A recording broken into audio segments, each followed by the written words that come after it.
Reza, I'm 31. I'm an English teacher, and besides, I started music about 10 years ago as a hobby at first, but through time, it got more and more serious. And besides teaching now, sometimes I compose, sometimes I have some live shows, and eventually we formed a band that I guess soon you'll get familiar with most of them.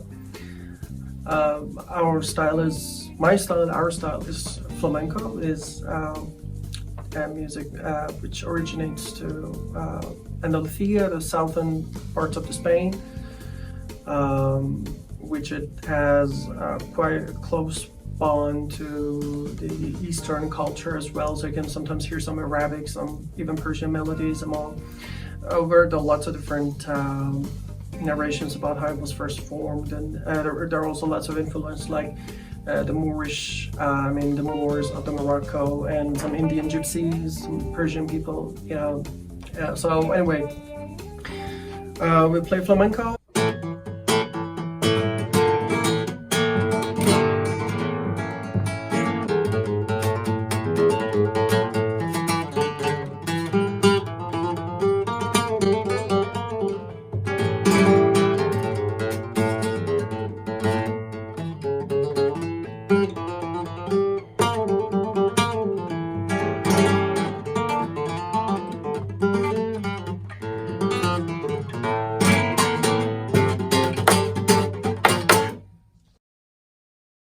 I got in contact with the project through my friend Kevin Glockner.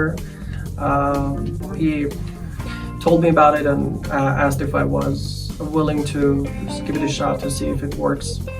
So I talked to the other band members, my friends, and we produced 3 drafts at first, and I guess there were more than 3, about 4 or 5 drafts, and we chose 3 and then sent 3 of them, and finally this last one was chosen. Now today we're going to finalize the project.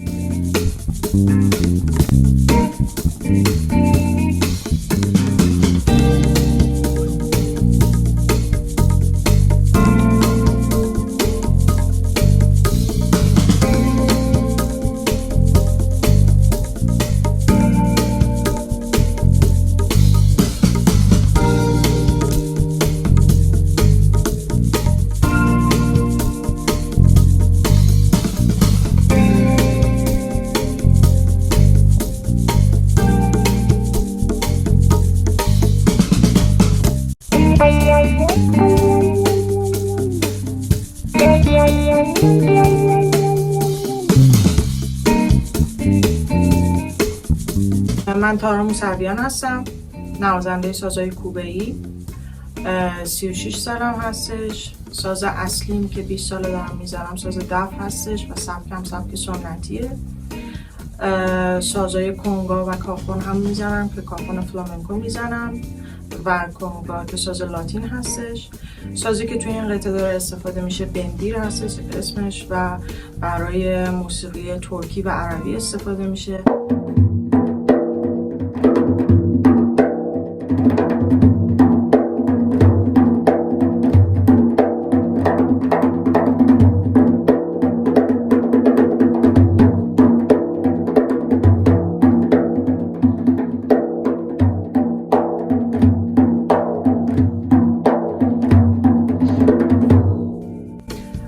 نحوه آشنایی من با رضا و همکاری توی این پروژه از طریق گروه رضا بودش که گروه فلامنکو هستیم و اونجا من کاخون میزنم و رضا از من دعوت کرد برای همکاری توی این پروژه.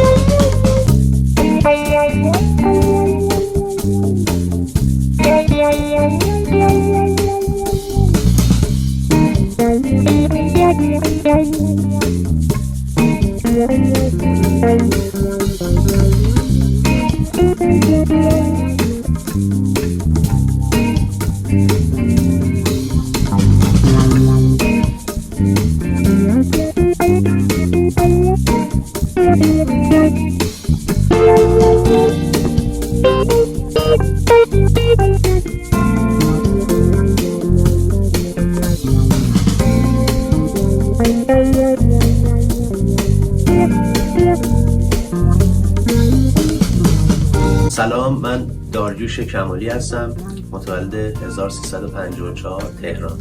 شغلم هم آزاده.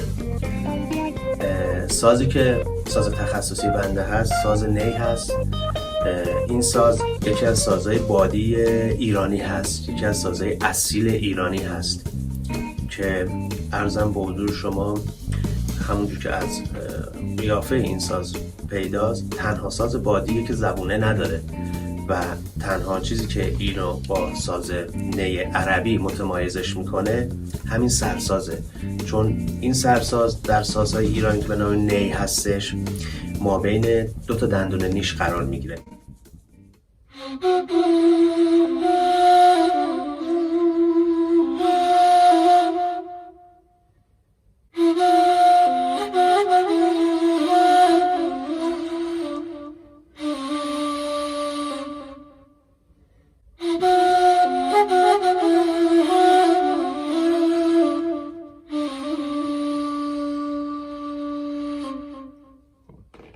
نحوه آشناییت بنده با این گروه به این صورت بود که من آشناییت قبلی داشتم با آقا رضا که گیتار فلامینگو، نوازنده گیتار فلامینگو هستن و از طریق ایشون تو مهمونی که بودیم این ساز بادی رو من بعد مدت‌ها صداشو آوردم و این باعث بانی این شد که ما یه پروژه‌ای با هم دیگه تشکیل بدیم، یه برنامه، یه تیمی با هم دیگه تشکیل بدیم که این کلیپ بسیار کوتاه رو بتونیم نوازندگی کنیم، تمرین کنیم و ارائه بدیم.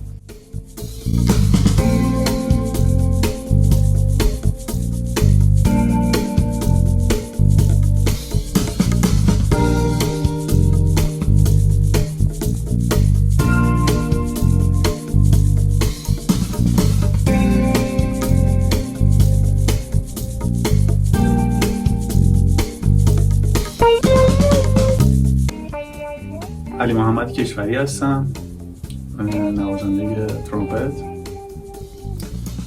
متولد 1367 که حالا میشه 33 سال.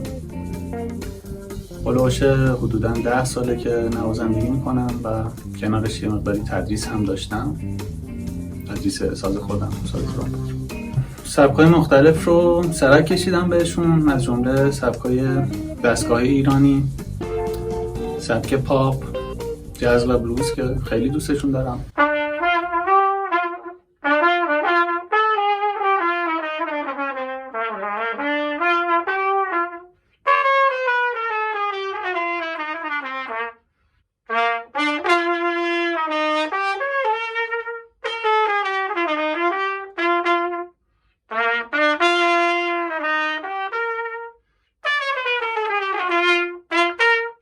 خب من با این پروژه اینطوری آشنا شدم که آقای رضا علی نواز که از دوستانمون هستن یه روز که حالا صحبت میکردیم گفتن که میخوایم یه جینگل بسازن که هم فضای شرقی داشته باشه هم فضای غربی داشته باشه، خلاصه یه کار متفاوت باشه و پیشنهاد دادن که من هم شرکت کنم، یعنی باشم جزو اون نوازنده ها.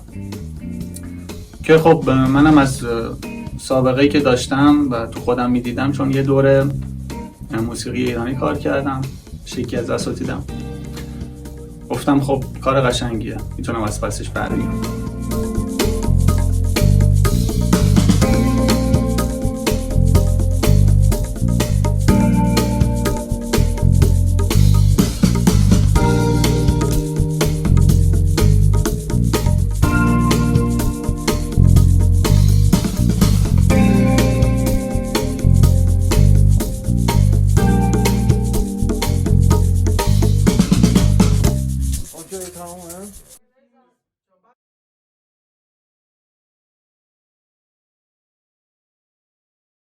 بهمون گفتن که میخوام یه جنگل بسازیم واسه یه پادکست که راجع به همکاری اکادمیک ایران و آلمان باشه، یه چیزی که ترکیب بین فرهنگ آلمانی و ایرانی باشه. و چند هفته قبل از اینکه اصلا شدم با این درخواست جنگل دیگه مهمونی بودیم، فکر کنم ایدی بود نه؟ آره ایرانی بودیم با علی و رضا، رفتم اونجا و پیش آقای داریوش. من گیتارم همراهم بود، علی هم ترومپتش همراهش بود، ایشون هم نیشون آوردن و ما یه فضای جالبی ایجاد شد. یعنی ساز چیزی که زدیم خیلی قشنگ در اومد. این ترکیب به نظرم خیلی جالبی بود، چون این دقیقاً یه ترکیب قد و مثلا ما یه هارمونیکا داشتیم، یه ترومپت داشتیم، یه گیتار داشتیم، یه نی داشتیم. این دقیقاً یک کلارینت داشتیم. یک کلارینت داشتیم. آره درست. آره و این دقیقاً همین بود که ما خواستیم مثلا این پادکست. به این دلیل وقتی توی این پروژه به من گفتن که همین جینگل میخوایم بسازیم، اولی فکر که به ذهنم رسید همین گروه بود و بلافاصله ازشون پرسیدم و گفتم حتما ولی آقای داریوش هم باید باشه. خب من رفتم با تارا و علی با توی گروهی هستیم که حالا تو موسیقی فلامنکو بیشتر فعالیت میکنیم. نظرشون رو پرسیدم که اگه ایده‌ای دارن یا اگر چیزی به فکرشون میرسه یا کاری انجام بدیم بگن که برم. البته گفته بود که نی باشه، نی حتما باشه و خودش هم خواسته بود که آقا داریوش اگه میشه مثلا با هم بتونیم همکاری داشته باشیم. آره با به اونجا رسیدیم و الان این ساختیم. ما یواش یواش جمعش کردیم و به یه جای رسوندیم. با داریوش و علی یه جلسه اول گذاشتیم، یه چند تا قطعه رو با هم زدیم، یه چند تا درفت اولیه ایجاد کردیم که حالا من سعی کردم فضاهای مختلفی توش داشته باشم، هم لاتین توش داشته باشم، جاز توش باشه، مثلا فلامنکو باشه، اگه میشه حالا فضا ایرانی باشه. البته خود به خود نی وقتی میزنه یه خود فضا رو شرقی ایرانی کلا میکنه، یعنی حالا لزوما نیازی حتما سازای دیگه بخوام فضا رو شرقی بکنه. بعدش هم رضا چند تا حرف برای من فرستاد و تنها نقطه که من داشتم این بود که به اندازه کافی شرقی نیست. آره. و بعد گفتم بار دیگه که شما میخواید تمرین کنید من میام و آقای رضا به من گفت که نیا میدونم که قرار دخالت کنم. نه باشه دخالت نمی کنم و اصلا دخالت نکرد. اصلا دخالت نکرد. شرقی شد به نفر. البته کار خیلی سختی بود به خاطر اینکه من بیشتر موسیقی جهانی کار کردم، بیشتر فلامنکو کار کردم و مجبور شدم بیشتر بذارم به عهده مثلا آقا داریوش و تارا و من اولش برای کوین چند نمونه از نوازندگی نی ایرانی رو گذاشتم گوش کرد و به گوشش خیلی آشنا نیومد. یعنی با این ورژنی که آقا داریوش داد بهتر ارتباط برقرار کرد، بیشتر خوشش اومد تا اون حالا ردیف نوازیایی که حالا توی فضای ایرانی تر هست. گفتیم به گوش من خیلی آشنا نمیاد. حالا منم که دقیقاً تو جمله که آقا داریوش خلق کرد باعث شد این جمله‌هایی هم که من حالت سوال جواب بشه اجرا کنم که خودتون کار بلدید ما یه کوچولو یه مقدار خیلی کم یه دوره پیش استادی بودش، دوره ایرانی خوابیده بودم، آشنا و دستگاه ایرانی نوازی یه کوچولو ردیف نوازی رو انجام داده بودیم. خب این یه پیش زمینه‌ای شد که من بتونم همکاری کنم. عربی سازن عربی همون فضای شرقی بود دیگه. حتی خب با گیتار خب غربیه یه مقدار. ایشون ایرانی رو سعی کرد تا جایی که میتونه کاری کنه که ساوند عربی مثلا عربی به دلیل بیس ایرانی داره. دقیقاً به نظر من حال و هوا و حسی که به وجود میاره توی شنونده مهمشه. اون به نظر من اینجا بگم یه تجربه از این اساتیدی که نی عربی میزنن یا نی ترکی میزنن همشون دنبال اینن که بتونن نی ایرانی رو صداشو در بیارن.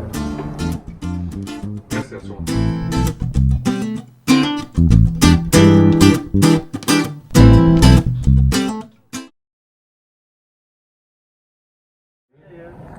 حالا شروع می‌کنیم. آره میتونیم شروع کنیم.